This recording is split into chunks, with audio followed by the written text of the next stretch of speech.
Hello, everyone, and welcome to Channel 781 News. Today, we wanted to dive a little deeper on a topic that we've discussed at our recent debrief episode. The Sober House application on Robin Street has been going through the motions of the Waltham City Council, and it's been a pretty contentious issue, both from the public and from the Waltham City Council perspective. We thought it deserved a more thorough looking into, so that's why we're here today. Um, we have a new face to Channel 71 News joining us, so thank you, Kara. Hello, Kara. Hello. Thank you for Yeah. having me on. I'm a, long time listener, first time caller. Well, thank you for being a longtime fan of Channel 71 News. And also, we have James as well. Hi, everyone. Thank you for being a very consistent partner in Channel 71 News. So yeah, Kara. So maybe a little background on yourself about why you're interested in this, and then just what do you got? So pretty straightforward. I'm a nurse by training. I'm actually trained as like a medical nurse, but I've worked in a psychiatric hospital for the last 5 years. And I work with patients in detox and just various stages of their different mental illnesses. So that's why this issue, when I saw it come up on City Council, I'm like, ooh, I'm interested in this, and I want to see how this is being done. What inspired you to come to the show today? Yeah, so I was All right. I was watching this happening on in real time at the first meeting on May 22nd, when they had the gentleman Jeff Gershom from Mass Sober Housing Alliance come on. I think it's really important to put this issue into context. Sober living homes aren't things that most everyday lay people are familiar with. They're actually kind of a newer concept. We all know that Massachusetts has been kind of the epicenter of this opioid use disorder pandemic. After 2020, a lot of people who had pre-existing mental illness or just inadequate social supports either returned to using or started using alcohol and other drugs. This also happened when we had a massing housing crisis. So just a lot of these issues converging caused a lot of diseases of despair. And I tell people, if lockdown was tough for you, then it was impossible for these folks. So then what is sober housing? Sober housing essentially provides an opportunity for adults who finish detox, which is a very short time limited, like 5-6 day medical stay, which you're essentially weaned from the substances. They finish that, and they've usually finished a longer type of program which focuses on addiction and recovery. And they just need a place to stay for a short amount of time that's substance free. There's really strict rules to get into these sober houses. You have to apply. It's not insurance based. You pay your own way. There's typically scholarships. And really, there's zero tolerance policies for alcohol. I see a lot of patients who've been I see them on the other side when they come into the detox, and it's generally they've come from a one strike policy at these sober homes. They had one slip up, and they kind of the community comes together and supports this person and gets them into detox. So I felt it was important to explain a little bit more about the nuances of how this type of service works within the state, because there's just a lot of it can lead to a lot of misunderstanding. I've been following, like I said, I followed the issue this whole time. I was really impressed on May 22nd when they had the city council meeting it was a public input hearing because the gentleman, Jeff Gershom, who wants to open it, is going to run it, apply for a lodging license for this sober home, a men's only sober home. He doesn't have to apply for a lodging license. Why is he applying for a lodging license? Well, that allows the city, once it's approved, to come in quarterly for the first 2 years to inspect the building. This is an example of this gentleman kind of going above and beyond. When I was watching the city council meeting at home, again, with like my background in this field, I was really impressed by this guy. He's a CEO of a local medical practice that takes care of Walthamites right around the corner in Watertown, Square Medical. This is going to be the most legitimate, by the book sober house the city will ever see. And I was just impressed. So there was a public meeting. There was a handful of Ward 8 constituents who came in to oppose the lodging license. You know, the things that people would typically say who aren't educated about these. They were worried about violent crime. They're worried about public drunkenness, and they don't think it should be allowed in a residential zone. Sober homes are residences. People live there, so that argument's kind of thrown out in the trash. They're going to have a lights out at 9 p.m. So every resident has to be like in the room, kind of preparing to go to bed. So I think actually these would be the best neighbors you could ever ask for. It looks like James had a question. I don't know. It's also interesting that they were complaining about this thing having like, you know, like a raucous atmosphere, but like it's right around the corner from like Shoppers and like other bars and stuff on Moody Street, like from based on where this is. So it's not like it's like they say it's a residential neighborhood, but like this is right by the main drag. Yeah, that's an interesting issue, and that got brought up. So I'm not going to include, I have some clips from both of the meetings, the initial public input hearing at the city council meeting, and then the meeting at license and franchise, because this is a license, so that's the proper committee to discuss this. I'm not going to include clips of the neighbors. They kind of made those points. It's going to be loud, blah, blah, blah. I will mention one argument that ties into what James was saying. The neighbor said that having a sober house located within walking distance of restaurants, bars, and liquor stores, which is really any downtown in this country, is inappropriate. So let's go back to square one. What's the purpose of the sober housing? To reintegrate people who are formerly addicted to alcohol and other drugs into society. Much of society in America revolves around serving and using alcohol. It's all going away. We tried to get rid of it, and nobody liked that. I brought this up to highlight kind of the futility of trying to argue that a bustling downtown is a bad location for people getting back on their feet to seek employment and other opportunities. Gershom himself bring this up in, he's being questioned by Mayor McLaughlin about the sober house he operates in Quincy, which also has a lodging license. So let's run that clip about the location, why it's an appropriate location. I just want to actually, that brings me to go, if I could take a minute to explain why this is a good location and not a bad location. So what we try to avoid is being in single family cul-de-sacs where there's no access to transportation, there's no access to jobs, there's no access to churches, AA groups, any kind of supportive structures.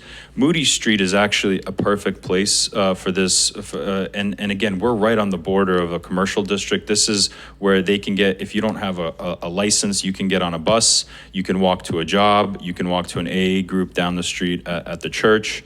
I don't think that this is a typical residential, what you would think of as like a single family cul-de-sac neighborhood. I think there is a rooming house across the street that rents beds by the week. This house used to be a rooming house, although it wasn't licensed as such, but the previous owner ran it that way, and it had 8 single beds and 2 single bedroom apartments, and only had 2 parking spots. At minimum, we're improving that, and I think this is, so I would just like to challenge that this isn't a good spot. This is about as good of a spot for a sober home as you can find. Sorry. Okay. All right, and then next, So next, Kathy Ann Harris, Ward 8 counselor, had her chance to question this individual, Gershom, because this sober house is going to be in her ward. She first, right off the bat, she requested additional steps to be taken before the license got considered. She wanted more abutters to be contacted. She wanted additional parking studies completed before they even looked at this license. She also requested numbers of the names. She requested the names and numbers of any managers that would be like on site at the building, because there's typically a manager there 24/7 and shifts. Kind of weird. They're not even hired yet, so that's going to be challenging. You mentioned this is a lodging house, so sounds like it would already be part of that whole oversight anyways, that they'd have that contact information. Exactly. So that's like already kind of happening. She's just kind of asking these questions, and he answers them very succinctly. She then wanted to know if the sober house would prioritize people from Waltham. She says, you guys are in Waltham, you want to be part of the community. How are you going to prioritize people from Waltham? So I have a few clips.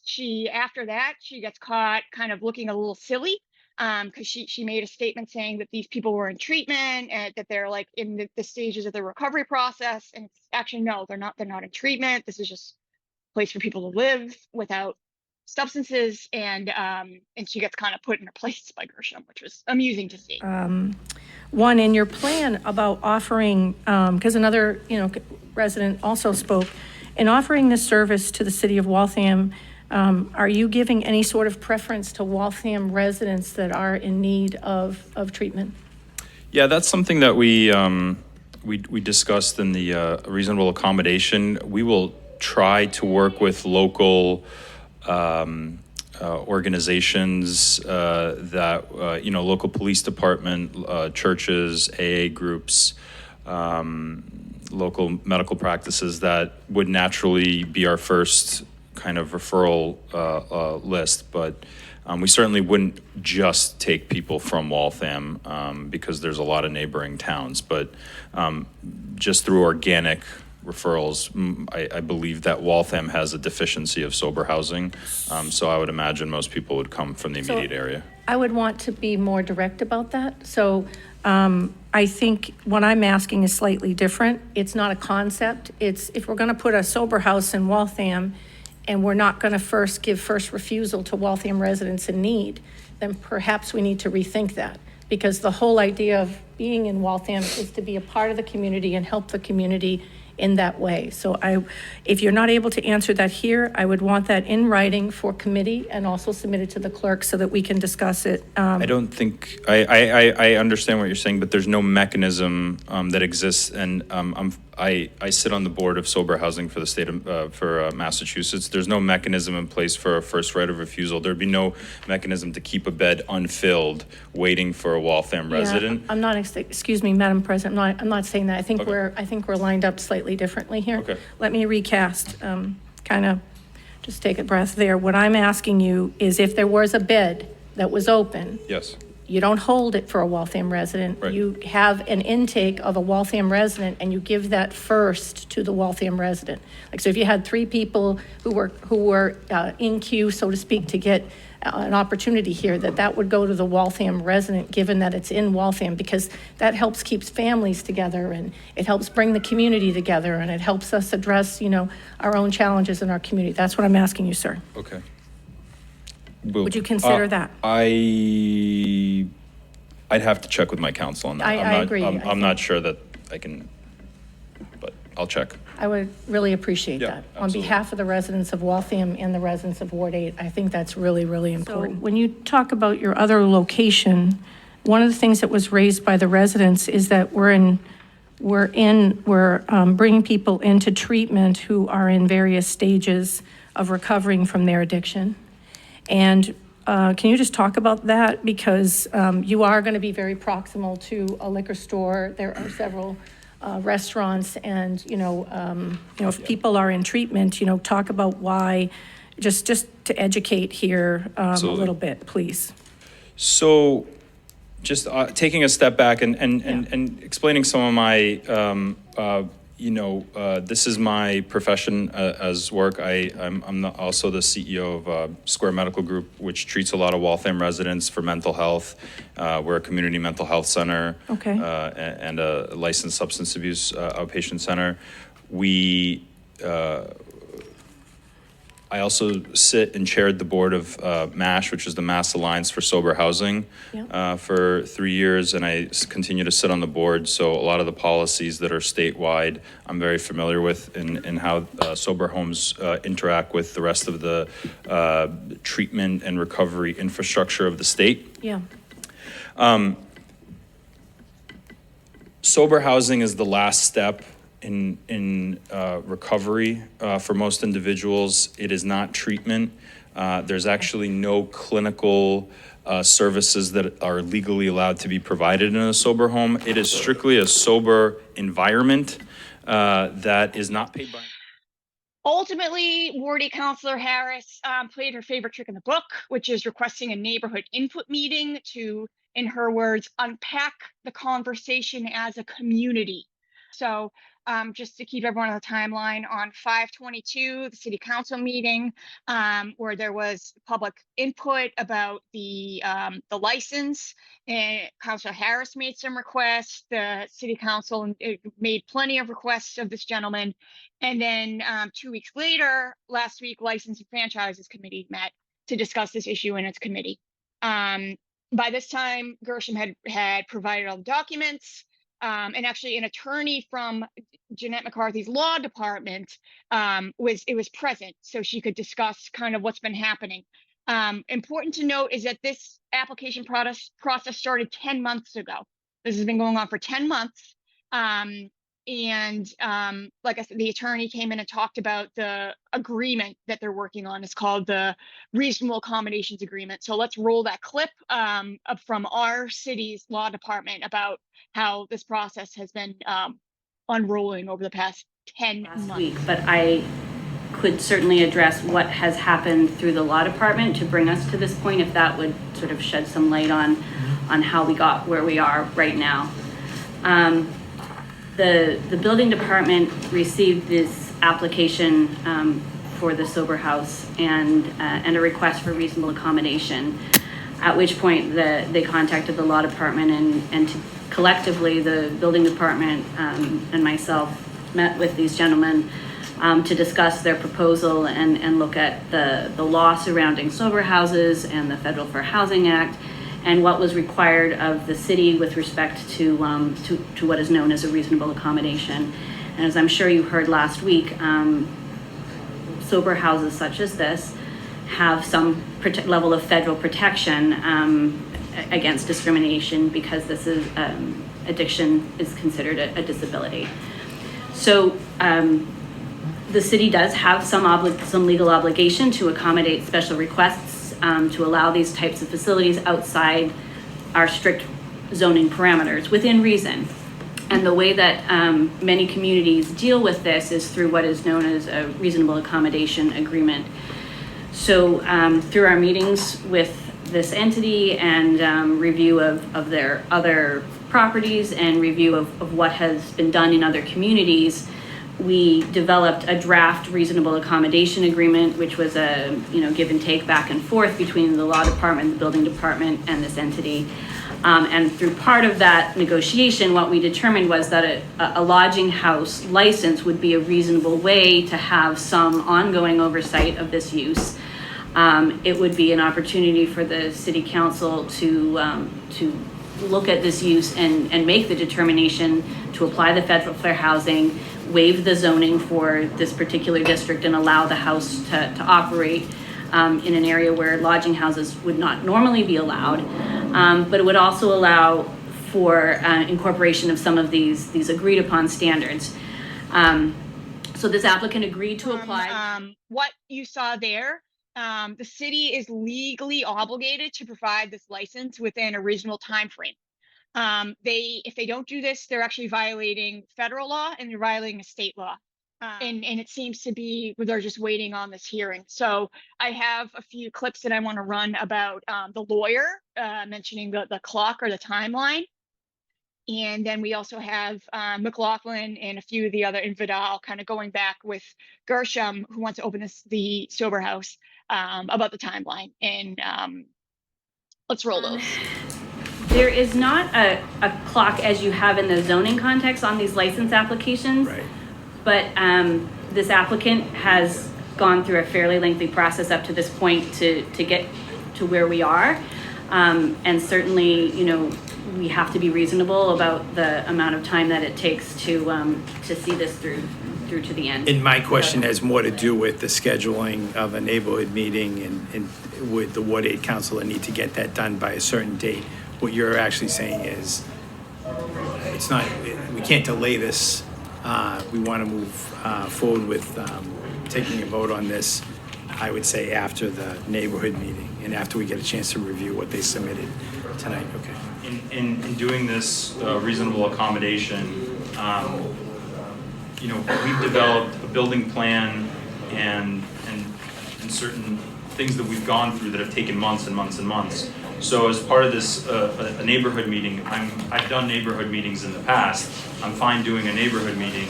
What I'm concerned about and what language I'm starting to get a little concerned about is they're gonna have, the neighbors are gonna give us input into what we're gonna, how we're going to make modifications. And so that might reset the whole clock for, what if they say, move the staircase, and then we go back to building, and then it becomes a discriminatory timeline, right?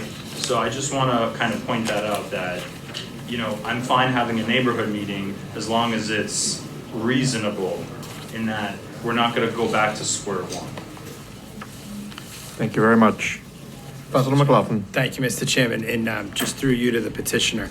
So with some processes, we have a 90-day clock. And in that process, for that type of special permit, we have to request the petitioner to give us an extension. That's really where I was coming from. And in some type of telecommunications matters, we have a shot clock we have to work with. That's where the Ward 3 council's question came from. That was where I was coming from. It's not a, So what would be a timeline here? Because I don't understand, we have a neighborhood meeting, then they make recommendations, then what is the timeline? But I don't think, Can't be again, open-ended. there is no, we don't have a timeline on a license, on this sort of license. no, I can speak to that. So it's not a delay tactic. It's more about having the neighborhood meeting, getting that scheduled. Once that's over, coming back to this committee. This committee meets once every 2 weeks. And that's kind of the timeline you're looking at. Thank you very much. I'm here to make any assumptions. I'm here to roll the clips and let people see for themselves what might be happening with this project, and to add that little bit of background information about kind of what role these services play in our community. It's a great role. So Yeah, if the city wanted to do a public hearing, they should have did it 9 months ago, 8 months ago. And so I'm curious if someone were to ask Kathy Ann how long she's known about this, how long, what she would say, honestly or not. And I mean, it's very much Kathy's MO to try and do a public hearing, especially when people are angry. I wouldn't say, I don't really know what the truth is about how strongly she feels about the subject, because there's precedent for Kathy Ann doing what a city councilor should do, which is listening to her constituents and then doing a public hearing for the thing that people care a lot about. And so I'm not, it's hard to say whether Kathy Ann supports this or does not. What I can say is that I shouldn't say neighborhood at all, because it was a vast majority of the neighbors did not come to that meeting.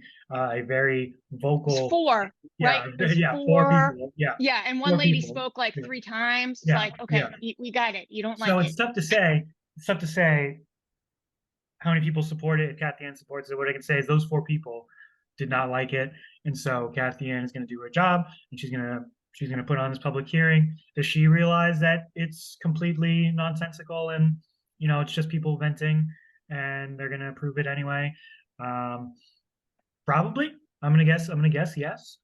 Yeah, that's a city tactic. They, Yeah. the decision's kind of already been made, but they entertain, they And- have this as kind of a, And I don't know. my hope is, I really would like to think that they're going to go to that neighborhood meeting. Kathy Ann is going to bring up all the things that have went on at that license and franchise meeting, bring the document of all of the things that John brought to committee, which was all of the points that needed to be brought up. He brought a nice packet of them. I hope people hear all that stuff and it squashes all of their concerns, because there's really nothing wrong with having this kind of sober house in a neighborhood. It's not going to be disruptive. It's just people living their lives, and the neighborhood will be fine with it. And an interesting part about the license and franchise meeting that John McLaughlin, he's a man, he just kind of throws things out there that you weren't expecting. He opened the meeting with Gershom. Now this is the gentleman that wants to open the Sober House, the CEO of Mass Sober Housing Alliance. He said, there was a Boston Globe article about sober houses, and many of my constituents were concerned because the gentleman in it looked just like you. And I'm on the social media beat. I read everything I see about this issue. I didn't see any article in the Boston Globe. It was bizarre. And Gershom was like, yeah, there's bad actors. This guy doesn't run certified homes. This is why the certification is important. And it wasn't me. It was just a bizarre thing to kind of spend your time on. Yeah, Especially when these it things was go for definitely- so long. Like why And yeah, so it's tabled on the floor of the license and franchise meeting right now. They're going to wait for this public hearing, despite, you know, it doesn't really matter because they can't change they can't restart this process. I mean, they could. no, but sure, they'd be they could facing- try, They'd be certainly. facing Yeah. legal repercussions, which Yeah, sometimes yeah. that's what takes the city to do things. Sadly, I'm learning, yeah. Hmm. getting threatened to be sued. Yep. So I'm glad to be Yeah, able and I'm actually going to email Kathy Ann right now and be like, "Oh, when's your public input hearing for the sober house? I don't see a date."